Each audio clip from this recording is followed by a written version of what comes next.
Kira-kira ya. Kalau negara miskin yang berkunjung ke Indonesia bukan Raja Salman, perlakuannya gimana?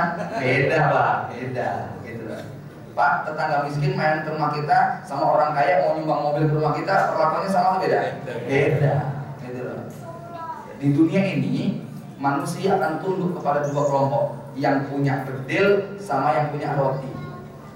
Menjajah orang itu dengan dua cara, satu pakai pedang, dua pakai utang.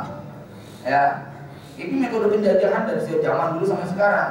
Maka orang yang punya uang itulah yang akan berkuasa.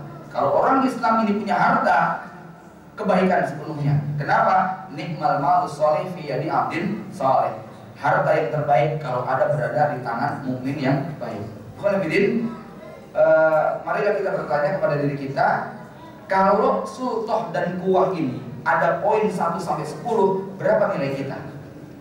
Inilah yang menjadi target kita untuk kita tingkatkan, untuk kita miliki, supaya kita memiliki izzah. Ya, kita nggak punya harta, kita diiming-imingi. Orang Jawa bilang apa? Di pangku mati. Ya, orang kalau sudah di pangku diam itu. Orang kalau sudah kebanyakan makan budi, utang jasa, nggak bisa bicara. Maka bertekadlah, jangan sampai ada harta orang yang masuk kepada kita yang di situ ada embel-embelnya. Pasti orang ini gak akan punya izzah, ya. Nah, apa yang bisa kita lakukan? Saya pada sisa waktu yang hanya sekitar 10-15 menit akan menyampaikan 2 hadis saja yang menjadi solusi kita menghadapi zaman fitnah.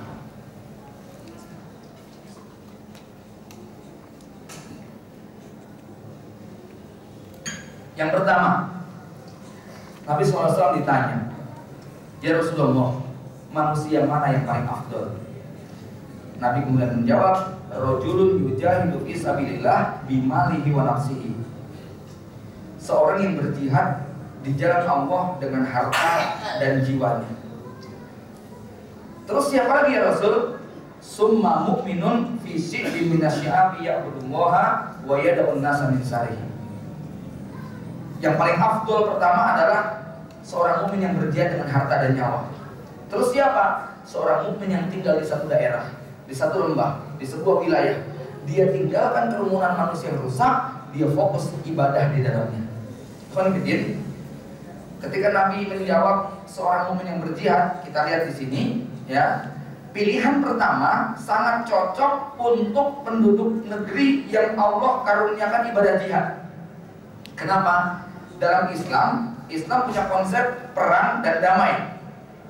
Berperang di waktu perang, berdamai di saat harus damai.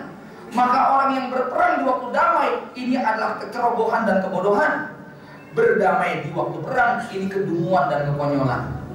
Ya, di Suriah kira-kira kalau kemudian kaum muslimin pasrah, damai gitu, habis nggak kira-kira Pak? Habis, ya. Nggak benar kalau di sana kemudian berperang. Di sana berdamai. Kenapa? Itu negeri perang, harus berperang. Indonesia negeri damai atau perang? Damai, gitu ya. Ini negeri damai. Coba bapak kesini ikut taklim bawa golok, bawa AK, gimana kira-kira? Oh, jadi masalah. Tapi maksiat banyak nggak? Banyak. Terus gimana dong? Pilihan yang kedua, ya. Bagaimanapun Indonesia didefinisikan negeri damai, tapi banyak kemungkaran, ya. Bikin nafsu pengen perang aja, gitu kan? Tapi ini negeri damai, Pak. Ini sekali lagi negeri damai. Gak cocok kalau kemudian pakai mu'minun yujahidu binafsihi wa malihi, ya. Mau sholat bawa pistol, gitu kan? Enggak benar. Kalau di Suriah harus, ya. Mau makan saja harus nyanding senjata, gitu. Tidur saja kalau nanya bukan guling. Itu kalau di sana begitu, ya. Kenapa? Sewaktu-waktu peluru bisa nyasar, ya. Tapi kalau di Indonesia ini secara zahir kita hukumi negeri damai, tapi penuh dengan aneka kemaksiatan dan kemungkaran. Maka pilihannya yang kedua. Adapun bagi kaum muslimin yang berada di wilayah damai dalam tanda kutip, ya, maka pilihan kedua adalah solusi terbaik. Jadi dua-duanya baik, Pak. Mau yang pertama maupun kedua baik. Tinggal ditempatkan di mana kita sesuai dengan kondisinya. Pilihan kedua adalah uzlah. Tapi uzlah yang bagus itu bukan uzlah nyepi di hutan, di lembah, ya, di puncak gunung yang gak ada kanan kiri siapa-siapa. Uzlah yang baik adalah uzlah dengan tetap menunaikan hak Allah atas dirinya. Uzlah yang baik adalah uzlah yang hak Allah terpenuhi, yaitu dengan uzlah berjamaah. membentuk komunitas yang memiliki kesamaan tujuan, menegakkan agama hingga bisa mewujudkan masyarakat yang selaras dengan alam semesta dan tetap tunduk kepada Allah Subhanahu wa taala. Bentuknya seperti apa? Ya. Kalau kita lihat bentuknya yang paling ideal hari ini pesantren. Komunitasnya relatif homogen. Masyarakatnya kompak dan sepakat. Nggak boleh ada judi, nggak boleh ada miras, nggak boleh ada zina, nggak boleh ada ini dan sebagainya. Ya, masyarakatnya bahkan totalitas mengerjakan afdholul ibadah. Apa itu? Menuntut ilmu yang merupakan pintu surga. Jihadnya para nabi dan rasul itu adalah jihadul ilm. Ya, maka ini adalah masyarakat yang ideal tetapi tidak realistis. Kenapa? Karena nggak mungkin semuanya jadi kayak pesantren. Ya. Nah, masyarakat yang kedua yang bisa kita lihat adalah seperti Islamic Village, ya, perkampungan Islam. Kita bersyukur ada di antara umat Islam para kontraktor, developer yang punya ide untuk membangun perkampungan Islam. Komunitasnya di situ wajib sholat berjamaah 5 waktu. Saya dengar di Sentul misalnya di tempat Ustaz Arifin Ilham itu mau sudah diberlakukan. Seluruh yang laki-laki harus sholat berjamaah di masjid, ya. Yang ibu-ibu di rumah, anak kecil dilatih, ada pondok tahfidnya dan sebagainya. Miras, judi, zina, mabok, nggak boleh di dalamnya. Ini sudah cukup ideal Pak, lumayan, ya. Ini lebih realistis. Di situ masyarakatnya profesinya ada profesi yang halal dan thayyibah. Nah, kalau kita tinggal di tempat yang seperti itu, ini adalah tempat yang baik, ya. Kemudian saya dengar juga katanya di Bogor mau dibangun masyarakat komunitas perumahannya para ologer, ya. Katanya berapa ribu unit rumah itu. Yang di situ lebih hebat lagi, bukan cuma sholat berjamaah, tapi semua penghuninya wajib ngatamin Quran tiap bulan, harus punya standar hafalan sekian. Wah, ini lebih bagus lagi, ya. Nanti bisa lebih meningkat lagi. Kenapa ini penting? Di zaman fitnah seperti ini, Bapak Ibu bisa bayangkan, kalau saya bicara Jakarta, kayaknya realitas sekali. Tinggal di sebuah tempat, depannya orang mabok, kanannya PSK, kirinya bandar, belakangnya ya artis dangdut, ya. Kemudian pokoknya tinggal di tempat yang lingkungannya sedemikian rusak. Kalau bismillahirrahmanirrahim, Allah Subhanahu Rasulullah SAW menggambarkan umat Islam itu seperti naik perahu, ada level 1, ada level 2, ya. Yang di bawah kalau mengambil air, dia ribet naik ke atas. Akhirnya dia inisiatif pengen melubangi perahu. Dia pengen praktis mengambil air. Kata Nabi, kalau penumpang kapal yang di lantai 2 nggak menegur penumpang yang di lantai 1, bukan cuma penumpang lantai 1 yang tenggelam, tapi dua-duanya juga tenggelam. Berbedin, kalau kemaksiatan sudah merajalela di sebuah tempat, maka fitnah akan merata kepada yang bertakwa maupun yang berdosa. Gempa bumi itu nggak bisa milih-milih mana yang jenggotan, mana yang nggak jenggotan. Ya, banjir itu nggak bisa milih-milih mana yang pakai jilbab, mana yang telanjang. Semua kena. Ya, wattaqu fitnatan la tusibanna alladziina zalamu minhum khassah. Ya, maka kalau itu nggak mampu kita sampaikan gimana Tas? Di Jakarta tuh nyari kontrakan susah Ustaz. Tempat kayak gini saja sudah alhamdulillah. Ya, boleh bidin. Kalau memang sampai yang seperti nggak bisa kita lakukan, berarti ada di antara waktu kita yang kita investasikan untuk berkumpul dengan orang-orang soleh semacam ini. Sholat jamaah nggak boleh ditinggalkan. Mungkin lingkungan kita rusak, tapi sholat ke masjid, kumpul sama mereka, menghadiri majelis taklim, menghidupkan majelis ilmu, ini adalah charger, ya. Ini tempat pom bensin yang akan mengisi iman kita, bahan bakar iman kita. Kalau kemudian kita terlepas dari komunitas semacam ini, ya, nggak pernah kumpul, nggak pernah ketemu, ya, bahkan durasinya setahun sekali pas lagi Idul Fitri, ini nggak dapat apa-apa, ya. Harus sepakat untuk tolong menolong, sehingga ketika nanti ada di antara kawan yang mungkin ada musibah, ya, maka kawan-kawan yang memahami Islam inilah yang kemudian akan membantu, bukan kemudian rentenir yang kemudian menjerat hidupnya dengan riba, ya. Inilah hadis pertama yang bisa kita lakukan. Pilihan hari ini yang terbaik buat kita adalah uzlah berjamaah.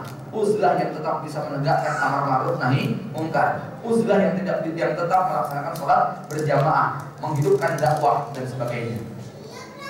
Kemudian yang kedua, solusi yang ingin kita bahas, hadis riwayat Imam Ahmad ketika Nabi bercerita tentang fitnah akhir zaman.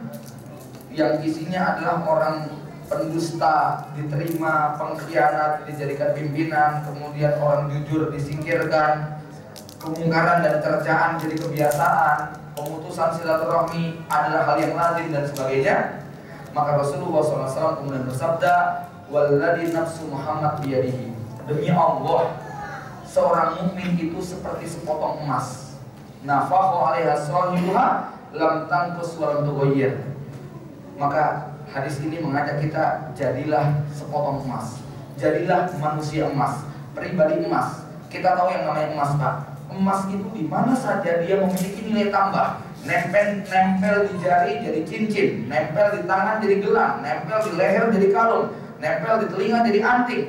Kalau dia nempel di jam, jamnya jadi mahal. Nempel di sepatu, sepatunya jadi mahal. Ya, itu yang namanya emas, selalu memberikan nilai tambah. Apapun yang kemudian ada tempel emasnya pasti lebih bernilai.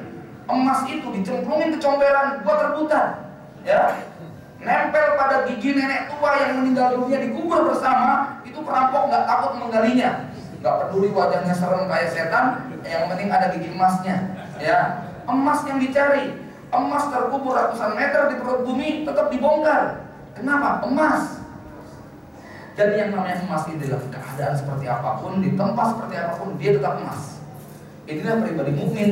Di waktu kaya dan miskin tidak ada perubahan, di waktu cukup dan kurang tidak ada perubahan, di waktu sehat dan sakit tidak ada perubahan. Dia tetap berkarakter emas, ya. Karena memang Allah mengingatkan ada pribadi-pribadi yang digambarkan beriman di tepian. Kalau dapat nikmat dia ikut, kalau nggak dapat dia nggak dapat kenikmatan dia berpaling. Ya.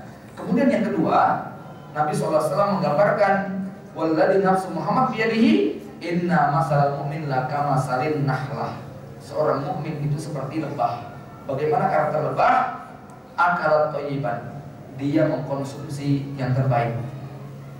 Wa wadu'at thayyiban, yang dikeluarkan juga yang terbaik. Wa waqa'at walam tubsir, singgah dimanapun tidak pernah merusak, tidak pernah mematah. Inilah karakter lebah yang dipuji oleh Rasulullah SAW. Nggak ada lebah kok sowan atau mainnya ke comberan, ke selokan, ke septic tank gitu ya. Yang namanya lebah itu singgahnya pasti di bunga, di tempat-tempat yang bersih. Seorang mukmin nggak ada mampirnya kok ke tempat-tempat yang rusak, itu nggak ada. Ya, kumpulnya di pub, karaoke, bar, ini bukan tempat orang beriman.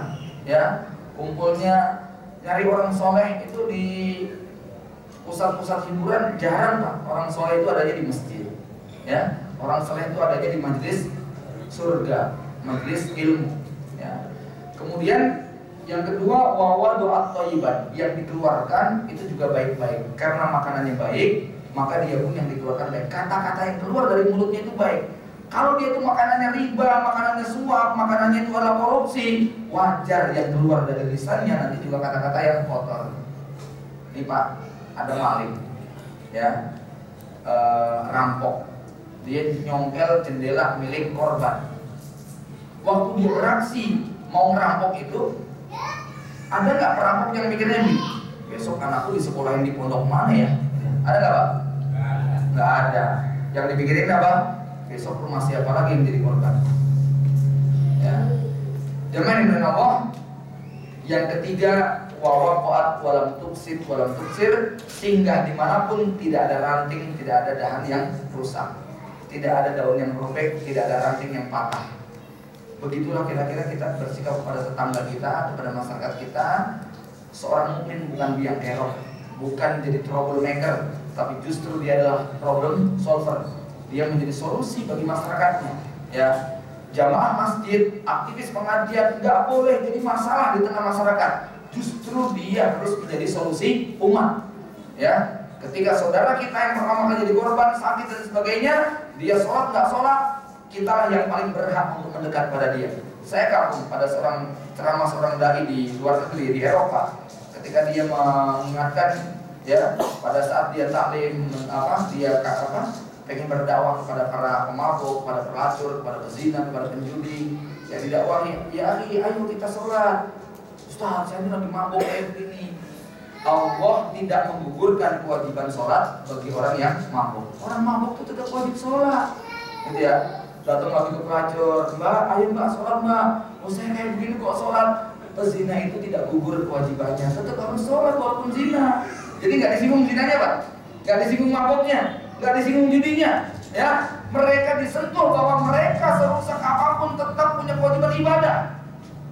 Kira-kira kalau ada orang kayak gitu, kita omongin kayak gitu, terharu nggak mereka pak? Ya, orang lagi mabuk kita harus terus akhi, ya. Allah tetap menyuruh kamu sholat. Terharu nggak dia kepada kita pak? Ya, nah ini kadang-kadang kawan-kawan kita kaum muslimin yang kena musibah kayak gitu dapatnya cuma nahi mungkar kok, nggak dapat amar ma'rufnya.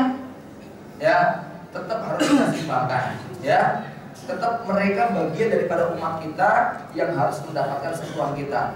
Banyak dari mereka yang itu tidak mendekat kepada kita karena mereka sadar mereka orang kotor, kita dianggap orang suci, sehingga mereka malu mendekat kepada kita. Yang seandainya kita mau merapat mendekat kepada mereka, taruh toh mereka itu kemudian belum mau mengerjakan, setidaknya mereka tidak akan memusuhi kita. Ya, inilah pesan simpatik yang harus kita sampaikan kepada masyarakat. Seorang mukmin dia betul-betul seperti lebah yang tidak pernah merusak, tidak pernah mematah. Jamaah yang dimuliakan Allah, menjadi dua pribadi ini saja, pribadi emas dan pribadi lebah, insya Allah akan membuat kemuliaan kita bukan hanya di dunia, tapi juga kemuliaan kita di akhirat kelak. Demikian barangkali paparan yang dapat saya sampaikan, mudah-mudahan bermanfaat. Lebih kurang yang saya mohon maaf. Aku qouli hadza wa astaghfirullahaladzim. Assalamualaikum warahmatullahi wabarakatuh. Baik, terima kasih atas ulasan Pak Yofar dengan tema menarik hidup kemudian telah disampaikan oleh Ustaz Abu Fathia. Sebagaimana yang kami sampaikan di awal tadi bahwa setelah penyampaian materi akan ada sesi tanya jawab. Barangkali untuk yang akhwat di atas itu sudah disiapkan oleh panitia selembar coretan dan nanti akan dikumpul secara bersama. Dan untuk bapak-bapak kami persilakan untuk 3 orang penanya di awal. Bagi yang ingin bertanya silakan. Ya, silakan. Langsung saja Pak. Assalamualaikum warahmatullahi wabarakatuh. Waalaikumsalam.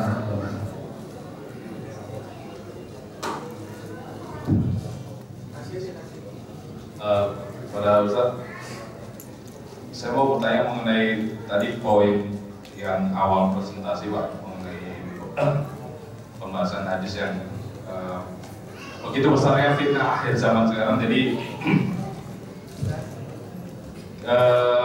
keadaannya adalah pada saat pagi kita dalam keadaan seorang muslim yang baik dan sore dalam keadaan kafir. Begitu juga sebaliknya. Dan itu memang sangat terasa Pak untuk saat ini.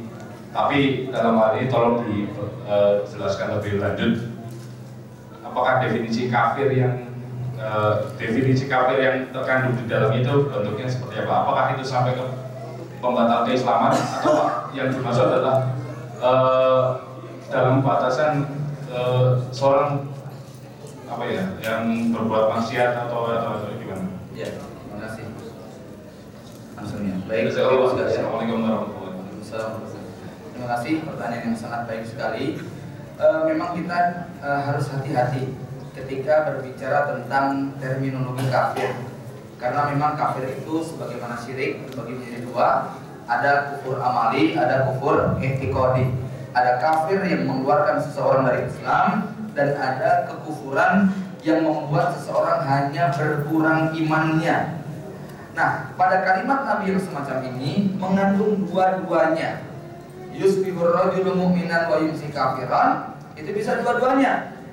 Sehingga nilai dia juga berbeda. Artinya begini, ada orang yang paginya beriman, sorenya sudah murtad.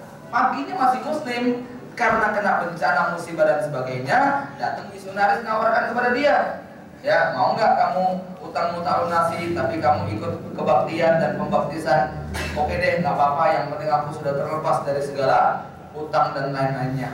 Maka inilah yang makna asli, betul-betul sebagaimana hadis ini, pagi beriman, sore kafir. Ya.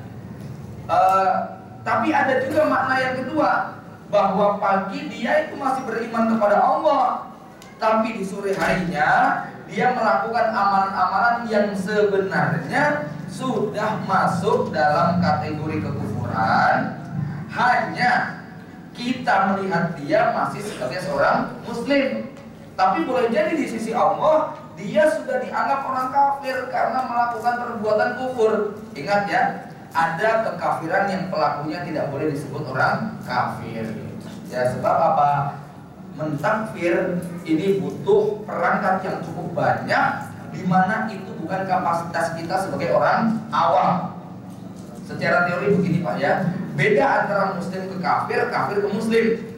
Kalau misalnya Bapak punya tetangga aktivis gereja, bukan aktivis gereja lah, teman kita Kristen waktu SD atau SMP. Sebulan kemudian kita melihat dia sudah pakai jilbab, sholat ke masjid, kita panggil dia muslimah atau kafirah? Muslimah. Hanya dengan melihat dia sebagai pakai jilbab, sholat ke masjid, ikut ngaji, dengerin ceramah, kita sudah anggap dia sebagai seorang muslim. Ya. Tetapi kalau besok pagi Bapak melihat saya keluar dari gereja bawa Injil, Bapak panggil apa saya? Hah? Bapak panggil apa saya kira-kira? Gak boleh. Tidak gara-gara saya megang Injil keluar dari gereja lalu Anda boleh menuduh saya kafir, sampai betul-betul dibuktikan melalui meja pengadilan. Ya, yang sekarang belum ada. Ini masalahnya. Sehingga kita hukumi dohir dia sebagai seorang muslim yang kalau dia ini sudah sangat keterlaluan, ya, di mana-mana, apalagi kalau misalnya dia ketika dibilang, kamu itu kalau kayak gitu nanti bisa disebut kafir, biarin. Kalau aku kafir emang kenapa? Kalau kayak gitu udah nekat namanya. Kalau dia bangga, misalnya disebut, kamu tuh kalau kayak gitu tuh munafik namanya. Emang aku munafik? Dia berarti emang terima Pak, gitu loh. Ya, saya gak takut disebut munafik, memang itu kesukaan saya. Kalau dia sudah ngomong kayak begitu, ya udah, nggak dosa kita nyebut dia sebagai munafik. Itu Pak ya. Nah jadi tadi ada amalan-amalan yang menurut hukum syar'i, siapa yang melakukan begini maka dia telah kafir. Tetapi tidak gara-gara dia melakukan lalu kita memanggil dia dengan kafir, itu nggak dibolehkan. Ini yang namanya berbuat kufur tapi tidak dikafirkan sampai ada proses yang membuat dia tidak diragukan lagi sebagai seorang kafir. Jadi bab ini sebetulnya sangat panjang sekali, tapi saya kasih tambahan sedikit. Dalam Islam orang berzina harus diapain? Dibuktikan dengan 4 orang saksi. Kalau tidak ada 4 orang saksi, maka kesaksiannya batal.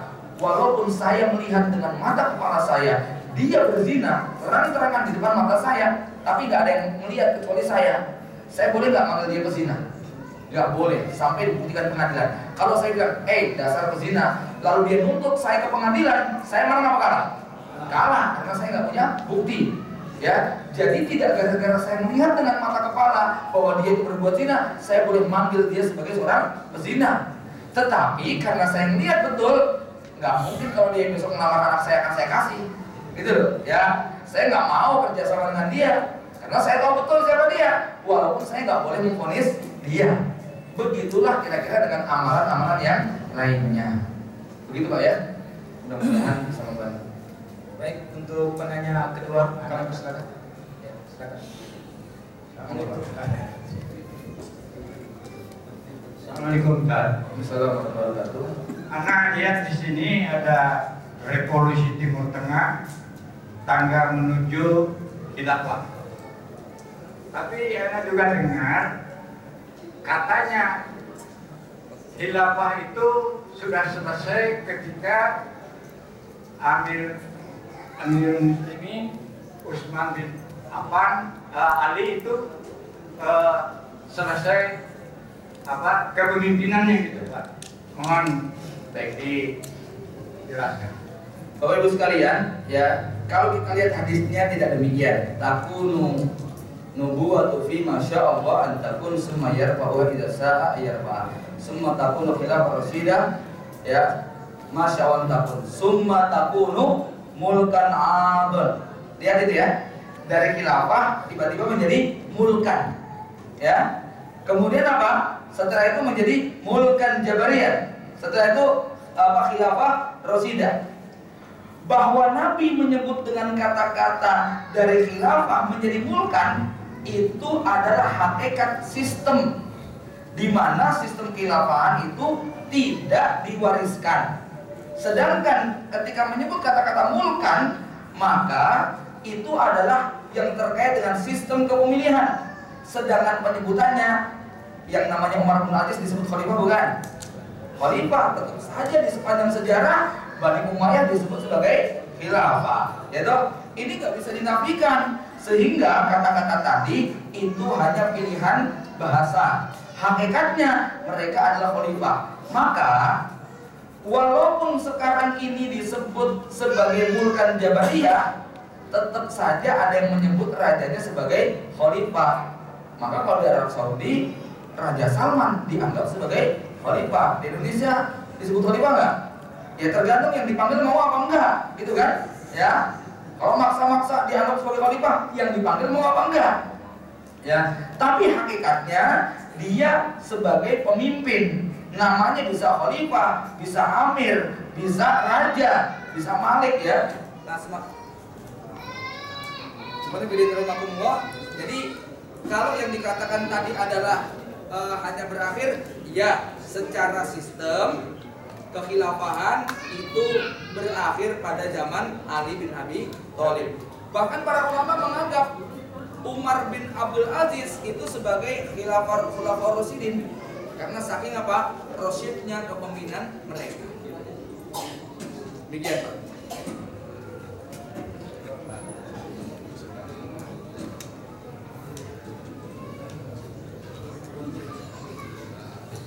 Baik, kami persilakan untuk penanya ketiga untuk Bapak-bapak.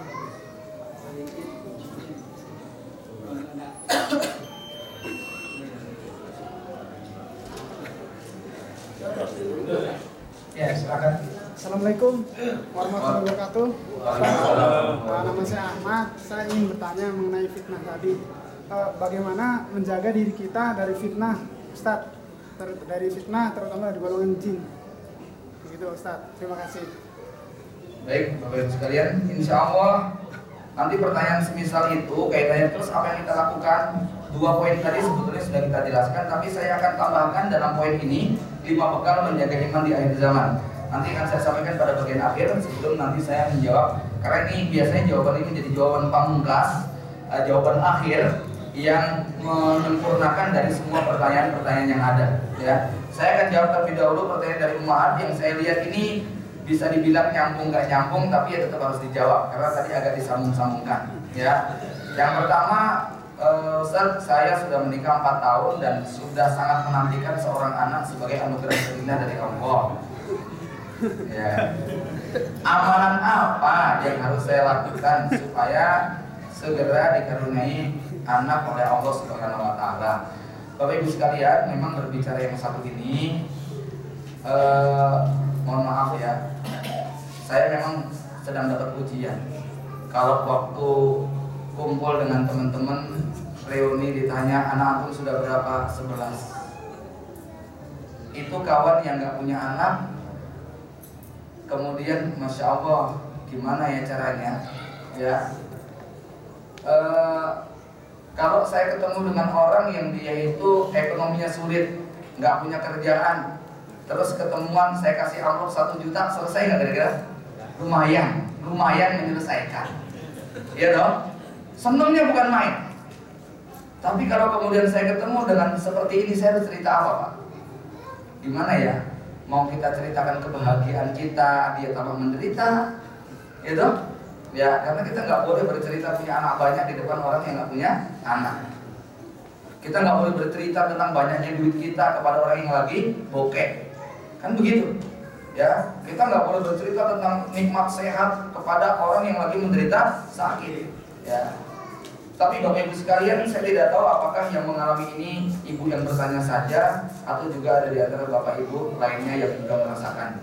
Ya, pertama yang harus kita yakini Bapak Ibu sekalian, nanti kalau kita berbicara tentang masalah kekayaan, kemudahan, kesulitan, sakit, penderitaan, ada satu hadis yang bagi saya luar biasa, ya,